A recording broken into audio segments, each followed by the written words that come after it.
Você teve com ele? Com o Bolsonaro agora? Tive. E como é que ele tá? Assim, como é que tá? Porque a gente ouve tem muita informação, né? O que eu vi, Emílio, ele não tá bem, primeiro ponto. E que aspecto que ele não tá bem? De saúde. Ele tá sofrendo com as crises de refluxo. Eu fiz uma visita para ele e, sem combinar, acabou calhando no mesmo dia de ser o senador Flávio Bolsonaro na visita. Então, eu vou passar duas impressões na cadeia que eu tive. Não. E é ruim a cela? Ruim. É? Qualquer cela, mas ali... Claro, ali tá melhor do que estava na Polícia Federal, segundo o próprio presidente Bolsonaro falou. Porque é um pouco maior, enfim, é um ambiente que é um quartel da Polícia Militar do Distrito Federal, mas dadas as razões, a grande injustiça a qual ele está sendo submetido, óbvio que é lamentável ver um presidente da República que nunca roubou, que nunca cometeu nenhum ato de corrupção, que nunca foi condenado, tá nessa situação. Mas já está melhor do que estaria na Polícia Federal. Agora, a nossa luta, inclusive assinamos requerimentos para que ele possa, enquanto esse processo absurdo, né, esse julgamento ilegal que aconteceu na Suprema Corte não possa ser desfeito, que ele possa ao menos cumprir a pena em prisão domiciliar, que é o mínimo que a gente... É mais do que uma questão humanitária. Sim. É uma questão... Agora, quais dois aspectos que eu presenciei lá visitando o presidente Bolsonaro? Primeiro, a questão da saúde. Ele está bem debilitado, não tem o atendimento médico suficiente, necessário. A gente esquece, apesar de ter praticamente uma saúde de ferro depois da tentativa de homicídio que ele sofreu, pouca gente teria superado o que ele superou, mas ele tem quase 70 anos de idade. Exato. Sim, então, e também a facada, né? Então tudo é pela facada. Sim, exato. Uma sequência de cirurgias às quais ele foi submetido. Então, ele tá mal de saúde. Mas, em outro aspecto ali, eu presenciei ele participando ali, conversando com o senador Flávio, falando do Brasil, do futuro, enfim. Então, eu fiquei feliz porque ele está sendo realmente amplamente consultado, é óbvio, todo mundo sabe disso, né? Que o senador Flávio não toma nenhuma decisão sem antes falar com o pai. Estou bem feliz aí com ver o crescimento político do senador Flávio Bolsonaro nessa pré-campanha, com a maturidade política dele, inclusive, e que é uma questão que era uma dúvida. Eu tinha uma dúvida se ele conseguiria atingir os números que está atingindo aí, em que pese a gente duvidar bastante das pesquisas. O Flávio tem que jogar como o Tite gosta. Você conhece o Tite? Na retranca. Parado. Atrás. Só tocando de lado.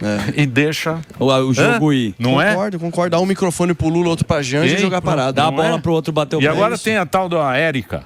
A Érica é um puta não é? Hein? Fala pra mim. O Boulos também ajudou com essa entrevista maravilhosa. O Boulos... Já que vocês citaram o meu nome aqui, eu queria restabelecer a verdade e fazer uma pergunta pro Derrite. A dona Jacinta. Eu quero falar com você que tá no Campo Belo. Você, a dona Maria. Lá vem ele. A dona Maria. Quero falar com você que está em casa. Tá certo? E perguntar pro Derrite que ele abandonou. Ele deixou a Secretaria de São Paulo. Temos que restabelecer a verdade, Derrite. Vamos falar a verdade pro povo de São Paulo. Eu quero saber os números, porque você maquia os números. Eu quero saber letalidade policial. A polícia que mais mata em São Paulo. Eu quero saber dos números, porque você maquia os números. Vamos restabelecer a verdade. Vamos falar com a dona Maria do Capão. Fala pra gente, Derrite, eu quero saber. Apesar de ser uma brincadeira, e o Morgado faz muito bem isso, a esquerda, eles têm tanta dificuldade que a visão de mundo deles, que trata bandido, traficante como vítima, como coitadinho, eles acham que isso é um número ruim. Exato. Na gestão do Derrite Tarcísio, o índice de troca de tiros de confrontos aumentou. Mas foi pra isso que o governador me colocou lá, pô. A gente tirou antigamente, os policiais eram punidos por enfrentar o crime organizado, por trocar tiros com os criminosos. Na nossa gestão, a gente proibiu que isso acontecesse. Boa. Justamente o contrário. E fora isso, toda a política pública criada na nossa gestão foi baseada em evidência. Ou seja, eu coloco o policial onde há a maior probabilidade do crime acontecer, estimulo que o policial prenda criminosos, e se naturalmente nós aumentamos exponencialmente, aliás, as apreensões de drogas, de armas, as prisões, naturalmente vai acontecer um número maior de confrontos. O que eu rezo todo dia, inclusive mesmo não estando na secretaria, é que o policial saia vivo. Claro. Agora, parece que o pessoal da esquerda torce para outro time, o time dos bandidos, que trata o bandido como coitadinho. Tanto que esse assunto é recorrente, que agora teve a polêmica de colocar como facção ou criminosa ou terrorista, que de novo volta à pauta. Você pode dar uma desenhada para a esquerda, o que é criminoso, o que é terrorista, e por que esse assunto veio à tona com o narcotráfico internacional? Veio à tona, Daniel, porque é o seguinte: criou-se uma aliança de países das Américas, o Escudo das Américas, liderado pelo presidente Trump, para classificar organizações criminosas como organizações terroristas. Quais organizações?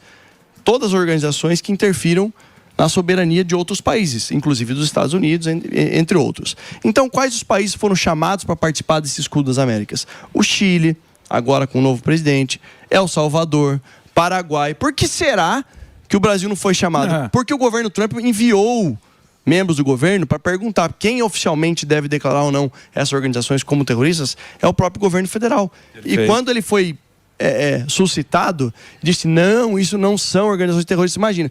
Só que veja o contrassenso. Cerca de 20% da população brasileira, isso foi um estudo realizado, vive sob o domínio territorial de organizações criminosas. Isso daí não é terrorismo? Lógico que é. O traficante do Comando Vermelho lá no Rio de Janeiro chega para mãe de família, para dona Maria aí que o Morgado mencionou. Sim. Fala, ó, eu quero namorar sua filha. Não, mas ela tem 15 anos. E se eles não aceitarem, eles matam as pessoas ou expulsam da comunidade. Se isso não é terrorismo, eu não sei o que é. Se usar drone para lançar granada contra as forças policiais, barricadas. Nós já vivemos um terrorismo à brasileira. Segundo um grande jurista, juiz de direito do Espírito Santo, o Dr. Carlos, ele tem uma obra chamada Terrorismo à Brasileira. Nós já vivemos isso. Agora, o que seria necessário que o próprio governo reconhecesse isso, coisa que o PT não faz. Por quê?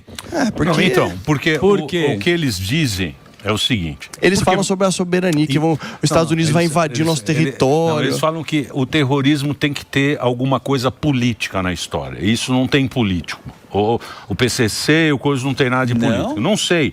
Você foi um cara, você, o Tarcísio, aí vocês enfrentaram a imprensa, principalmente a imprensa e esses bandidos. Opa, exatamente. Naquela operação lá, Escudo, se não me engano, lá no Guarujá, e também aqui para desmantelar a Cracolândia aqui, ó. Favela do Moinho. Você acha que isso é positivo? O que se o Brasil entrar nesse negócio que o Trump está querendo? Porque tudo me parece muito político. Tanto o Lula quer ganhar, porque o Lula brigar com o Trump, na outra vez ele se deu bem. Ele se deu bem naquela época lá das tarifas. Ele se deu bem. Ele falou, vou brigar com o Trump, porque aí o pessoal vai... Esses caras são malandros, eles querem voto. Você acha que isso realmente vai melhorar pra gente aqui, pra segurança, se entrar nessa turma aí da América do Sul, da América do Norte? Escudo das Américas. Escudo aí. Você acha que vai melhorar? O que vai melhorar, assim, efetivamente para nós? O que a gente vai ver de melhora? Essa pergunta é importante, Emílio, porque, em primeiro lugar, nós dependemos de tecnologia. Se eu quiser agora ter um equipamento para interceptar ligações telefônicas de membros do PCC que estão transportando toneladas e toneladas de droga para a Europa, para os Estados Unidos, como que eu vou fazer isso? As maiores empresas que são referência são americanas, são empresas de Israel. Cybersecurity. Eu estive lá em 2023 visitando e conhecendo esses equipamentos. Tá bombando agora, que é de reconhecimento facial, não é isso? Sim, agora uma coisa é certa, se nós nem sentarmos na mesa, a gente não vai conseguir resolver o problema. Exatamente. O problema é político, o governo federal não quer assumir que nós temos um problema de soberania nacional. E fica com esse discurso vazio, dizendo, olha, o pessoal da direita quer classificar como terrorismo para o Trump invadir. Óbvio que não. Nós temos que participar do Escudo das Américas para trocar informações de inteligência, para estar com as melhores empresas que fazem esse trabalho de investigação e inteligência, participando da resolução dos nossos problemas. Mas o principal ponto de partida é, temos que assumir que 20% da população, 40 milhões de brasileiros, moram e vivem em áreas sob domínio territorial de organizações criminosas. E que não aguenta mais, né? E que não aguenta mais. É que, como você falou, é um regime tão... que se pode equiparar como terrorismo. O pessoal vive no terror que eles não podem falar sobre isso. Eles não falam, que eles ficam ou no silêncio ou o pessoal tenta sair, melhorar de vida para sair de um lugar que eles não gostam de estar. Cooperação internacional com os Estados Unidos, com o Chile, com El Salvador, com esses países que também tiveram ou têm ainda problemas de segurança, mas que conseguiram resolver e que estão infinitamente superiores, uma condição muito melhor do que a nossa, eu acho que é fundamental. Porque mesmo a Colômbia agora vai entrar direitoso, os dois lá que estão... América do Sul inteira, né? Da direita. É um movimento, né? Só para voltar uma coisa. Tem um movimento, porque eu acho que as pessoas não querem mais isso, né? Segurança pública... Eu acho que... É uma coisa muito atrasada, cara. Esse discurso aí, ele é muito atrasado. Você vai para a Ásia, você vai para outros lugares, você vê que o mundo lá tá numa outra... A página virou. A página virou. Tá numa outra pega. Aqui Exato. a gente tá muito atrasado, cara. fica- Esse discurso é muito antigo. Mas tem um motivo. Mesma coisa sempre. Tá dentro da tua lei, inclusive, lá, acho que é de antifacção, que é o seguinte, o preso podia votar. É até uma provocação. Será que a população carcerária vota mais pra esquerda? Interrogação dele. Meu Deus. Tá Não. nesse lugar? Sem brincadeira. Não, isso aí, ela tem um aspecto moral. Na verdade, imoral, que a gente procurou buscar a moralidade. Tudo isso aconteceu quando eu fui ver o resultado das eleições. Mais de 86%, salvo engano, dos presos provisórios votaram no atual presidente da República. Independente do resultado, é imoral a gente deixar nas mãos de uma pessoa que está condenada, cumprindo pena, mesmo que provisoriamente, Certo. o destino da nação, para escolher o seu deputado estadual, federal, governador, senador e presidente da República. Dentro desse contexto, eu fui pesquisar para saber quantos realmente poderiam votar em 2022.